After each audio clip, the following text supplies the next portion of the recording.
Hey guys, we made it to Friday, hallelujah. The first week is done.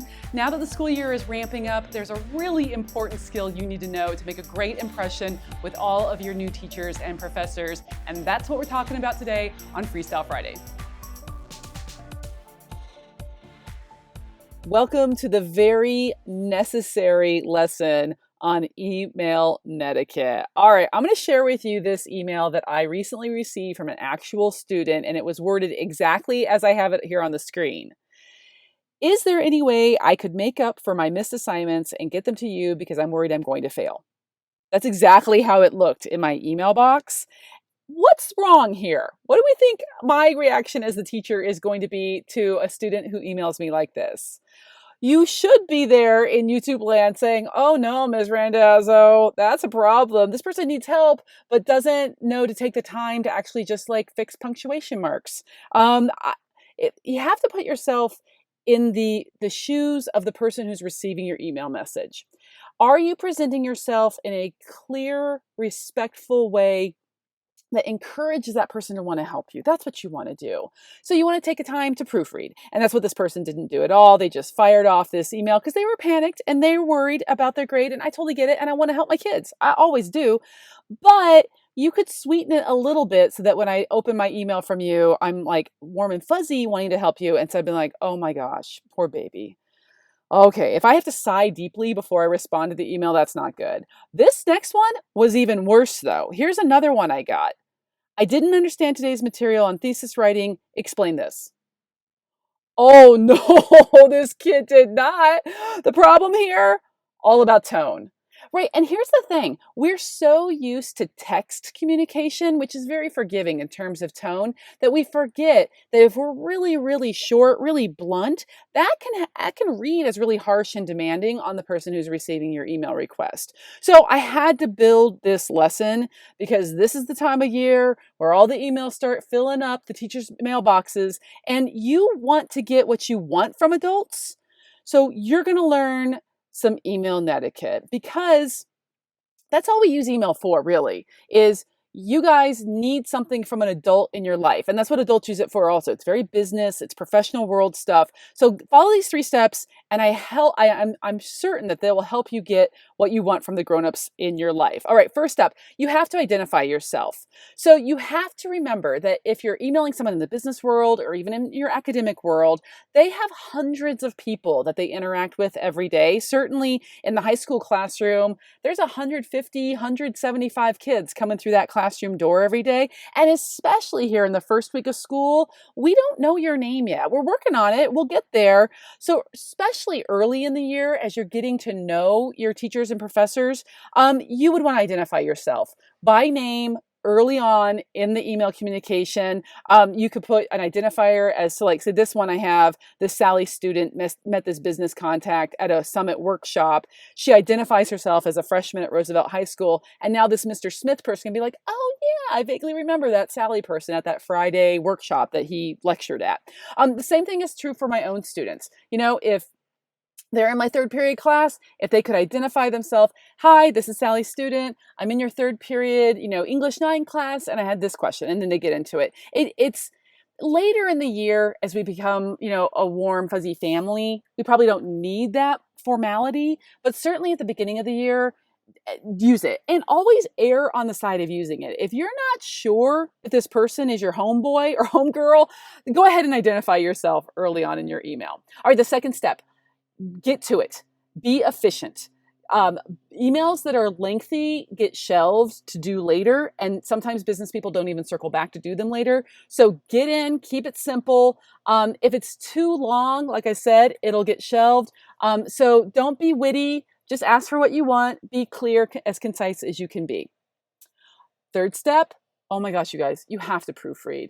Grown-ups are going to be making judgments about you. And if you don't capitalize, if you have wrong punctuation, if there are obvious misspellings, it looks like you didn't care, like you didn't take the time just to reread the email.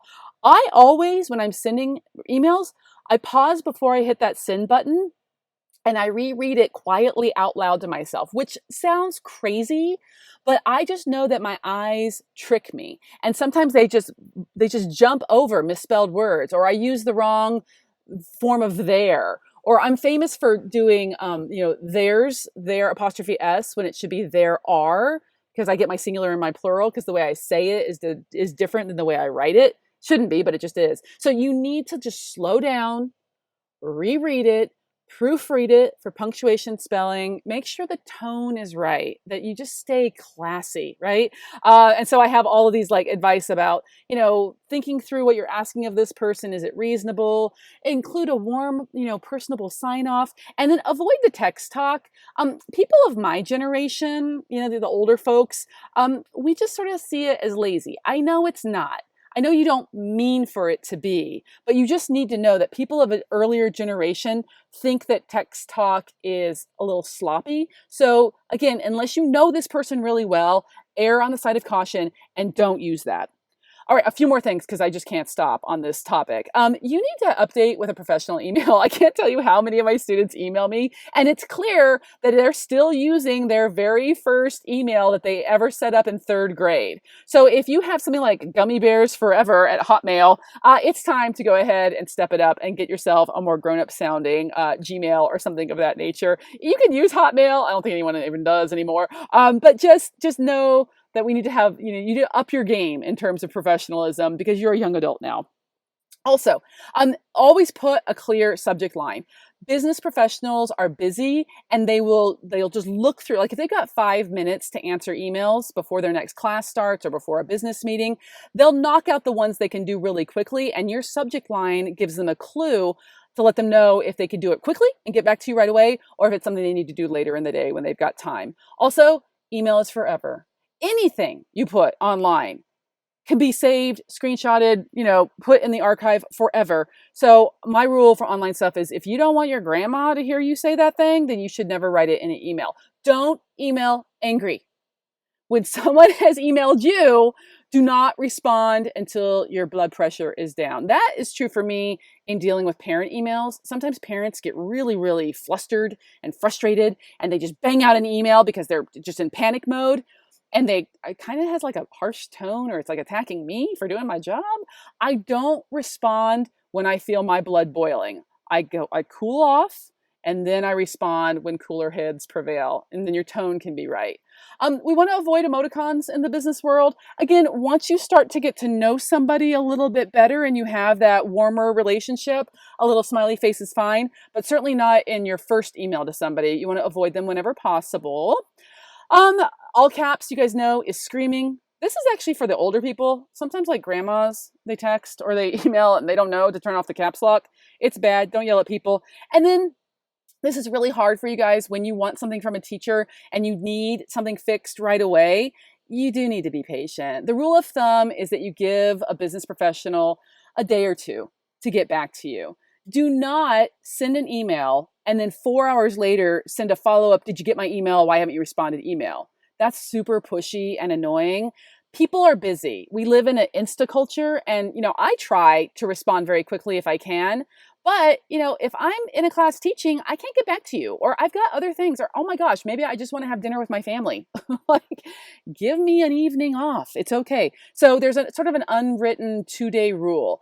If 2 days have gone by and you haven't gotten a response, then I think it's okay to do the follow-up email. Hey, maybe it went to your spam folder. That's kind of an intro that I always do. Maybe you didn't see this one. It might have gotten lost in your spam file or filter. Hey, here's the thing that I needed. All right, now I want to see how this looks in the real world. I always want to give you an example whenever I can. So let's assume that I'm in a class. I'll be the student this time, and I did really good on my exam, on my math test. I got a 92. Woo! I was super excited.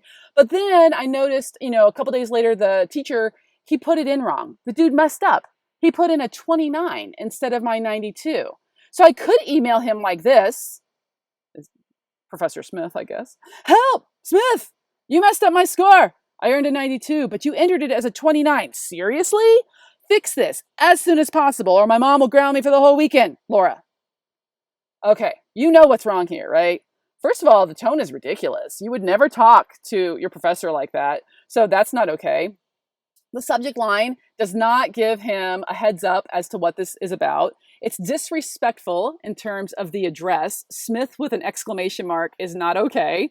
It's very accusatory. Look, people make mistakes. give people some grace, okay? When you say seriously, that's like super sarcastic. So we would never want to do that. So if you are Professor Smith and you receive this email, do you want to help me? Are you like, oh, let me jump on that right away. I want to keep Laura out of trouble this weekend. Nah, you're like, this kid's a jerk. And you might just let it sit all weekend long. You're like, oh, I didn't get to it. Versus a little sugar, a little honey as a sweetener. This one I think is a way more professional, way more effective approach. Question about fourth period's Unit 3 exam score. So now Professor Smith knows exactly what's up. Hi, Mr. Smith. Respectful opening. Identifying myself. This is Laura Randazzo, a student in your fourth period math class. Thank you for updating the gradebook with the scores from the Unit 3 exam. When we reviewed the answers in class, I noticed that I earned a 92% on the exam. However, a typo seems to have occurred and the score was entered as a 29 in the online gradebook. Notice there that I didn't accuse him of making a mistake. Maybe his assistant did it. I don't know. I mean, we all make typos. It's not like attacking him. It's just like a mistake has occurred.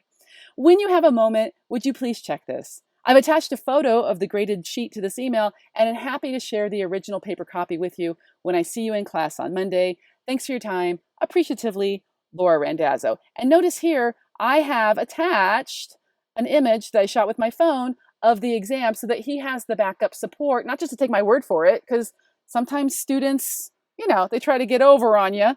But this one, I'm like backing it up. Hey, I've got the paper copy, and here's an image too. If I'm Professor Smith, I definitely want to help out this Laura Randazzo. What a nice young lady. And I'm going to go ahead and look at it as soon as I can when I have a few minutes. It's not going to take me that long to switch a 29 to a 92. All right. Whenever possible, I want to see you practice these skills. So it's now your turn.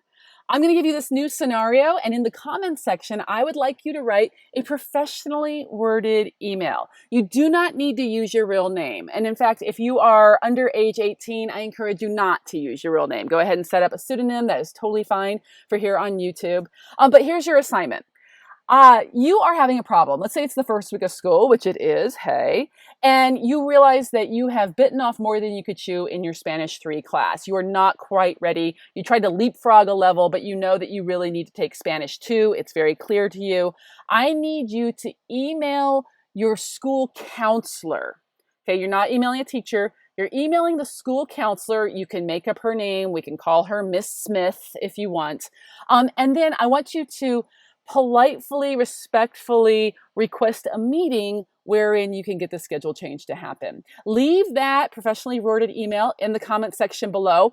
I'm going to circle around and respond to the ones that I can. I am getting super busy now that the year is ramping up, but I'll try to respond to what I can. I am here 3 times a week on YouTube for this school year for you. Every Monday, I'm going to have some proofreading work, mechanics, usage, and grammar. Every Wednesday, we're going to do a deep dive on 3 high-level SAT type vocab words.